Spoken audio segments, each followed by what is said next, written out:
Assalamualaikum warahmatullahi wabarakatuh. Halo warga belajar. Nah, kali ini kita akan belajar tentang mengenal kerajinan anyaman. Oke, jadi kita akan mengenal kerajinan anyaman yang ada di Indonesia. Jadi, siap-siaplah kalian untuk menjelajahi dunia kerajinan anyaman yang kaya dan indah.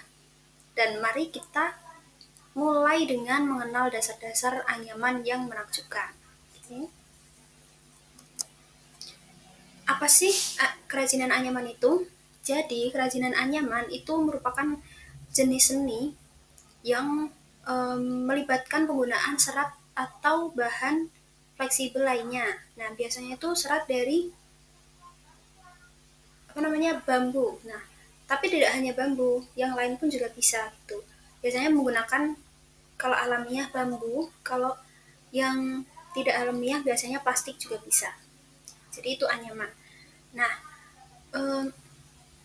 jadi anyaman itu dibuat dengan saling dipilin atau dijalin untuk menciptakan berbagai bentuk dan pola yang menakjubkan.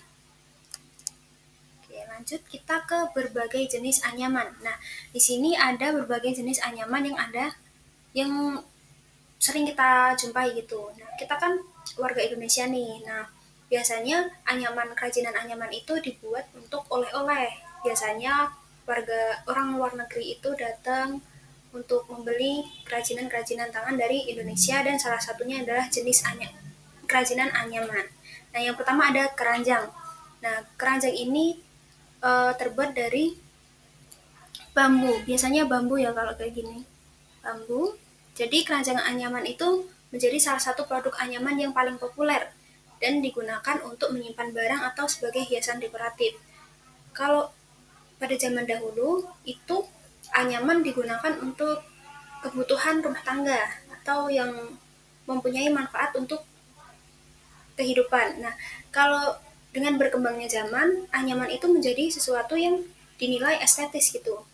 Dibutuhkan untuk tujuan estetika gitu. Nah, seperti keranjang, topi, tikar, dan hiasan-hiasan lainnya. Nah, selanjutnya ada topi. Topi anyaman adalah aksesori fashion yang populer, melindungi kepala dari sinar matahari sambil memberikan sentuhan alami pada penampilan seseorang. Kemudian ada juga tikar. Nah, tikar anyaman itu biasanya terbuat dari daun atau serat tumbuhan dan digunakan sebagai alas tidur atau alas duduk di berbagai budaya di seluruh dunia. Nah, biasanya kalau zaman dahulu itu tikar itu digunakan untuk alas tidur. Terus kalau sekarang itu juga bisa digunakan sebagai interior gitu. Nah, kita lanjut ke bahan-bahan yang digunakan untuk anyaman. Nah, biasanya itu paling sering anyaman itu digunakan dengan daun, batang, dan ranting. Nah, bahan-bahan alami seperti daun, batang, dan ranting itu menciptakan tekstur yang menarik dan tahan lama pada suatu anyaman. Kemudian ada juga pita dan tali. Nah, untuk anyaman yang lebih halus, itu biasanya menggunakan pita dan tali yang berbahan kain, plastik, atau rami juga sering digunakan. Oke, yang ketiga ada logam dan plastik. Nah, jadi tidak hanya bahan dari tumbuhan, tapi juga bahan buatan seperti plastik dan lain-lain. Nah, di sini ada logam dan plastik. Nah, pada anyaman yang modern itu, logam dan plastik dapat digunakan untuk memberikan sentuhan kontemporer dan desain yang inovatif. Nah, kemudian kita lanjut ke teknik dasar anyaman. Jadi, anyaman itu memiliki teknik-teknik dasar. Nah, apa saja sih teknik dasar dari anyaman? Oke. Jadi, teknik dasar dari anyaman itu yang pertama adalah ambil dan gunting. Jadi, kita memulainya dengan mengambil dan menggunting. Mengambil serat atau bahan anyaman yang ingin digunakan, kemudian digunting menjadi ukuran yang diinginkan. Kemudian rangkaian anyaman. Nah, rangkaian anyaman itu merupakan langkah awal dalam menciptakan pola anyaman. Kemudian kita harus memastikan serat yang kita gunakan itu melilit dan saling silang dengan rapi dan kuat.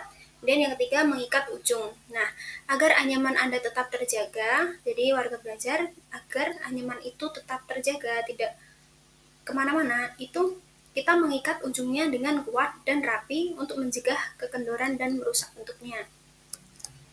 Oke, selanjutnya kita masuk ke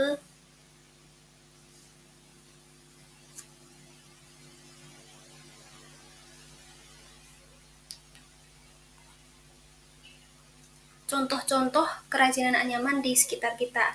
Nah, misalnya kalau yang ada di sekitar kita itu bakul buah, tuh bukan penjual buah tapi bakul. Bakul itu tempat. Nah, tempat buah. Bakul buah itu dari anyaman bambu, merupakan salah satu contoh kerajinan anyaman yang sering ditemui di pasar tradisional gitu. Biasanya digunakan untuk meletakkan sayuran atau buah-buahan dan yang lainnya. Kemudian ada juga tempat tidur anjing. Nah, jadi anyaman itu bisa digunakan untuk tempat tidur anjing yang nyaman dan bergaya. Nah, terbuat dari anyaman rotan biasanya dan anyaman itu memberikan kenyamanan dan kesehatan bagi hewan peliharaan. Kemudian yang ketiga ada kerajinan tikar. Nah, tikar anyaman ini menjadi hiasan ruangan yang elegan. Seperti tadi ya yang di awal, jadi tikar itu bisa menjadikan interior atau hiasan yang elegan pada suatu ruangan. Nah, jadi ini tuh untuk menghadirkan nuansa yang alami dan juga hangat. Jadi kita melanjut ke manfaat dari mengenal kerajinan anyaman. Nah, mengenal kerajinan anyaman itu tidak hanya memberi kita apresiasi terhadap keindahan dan kreativitas. Nah, seni ini juga membawa manfaat lain seperti meningkatkan keterampilan tangan, melatih konsentrasi, dan sebagai bentuk pelestarian budaya. Kita juga dapat, kalau dari segi penjualan, kita dapat menjual suatu kerajinan itu sehingga kita mendapatkan income dari situ dengan memiliki keterampilan kerajinan anyaman. Oke, apresiasi terhadap karya kerajinan anyaman. Jadi kita dapat mengapresiasi dengan memperlakukan dan menggunakan dengan hati-hati. Kemudian kita juga menggunakan dan membeli produk anyaman langsung, mendukung dan mendorong para pengrajin lokal.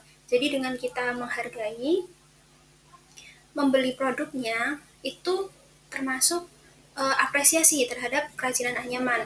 Dan itu juga mendukung dan mendorong para pengrajin lokal untuk tetap melestarikan kerajinan anyaman seperti itu. Nah, kesimpulan dan pesan terakhir. Jadi, warga belajar, kerajinan anyaman ini menggabungkan keunikan seni, keindahan alam, dan tradisi budaya. Nah, oleh karena itu, kita bersama-sama itu menghargai keindahan kerajinan ini, serta terus belajar untuk mengembangkan keahlian untuk membuat anyaman, sehingga tetap seni ini tuh tetap terjaga kelestariannya. Gitu. Oke, itu saja dari saya, warga belajar. Terima kasih atas perhatiannya. Wassalamualaikum warahmatullahi wabarakatuh. Dadah warga belajar. Oh iya, untuk selanjutnya kalian bisa mempelajari kembali materinya, kemudian kalian dapat mengerjakan asesmen di e-learning. Oke, dadah, sampai jumpa.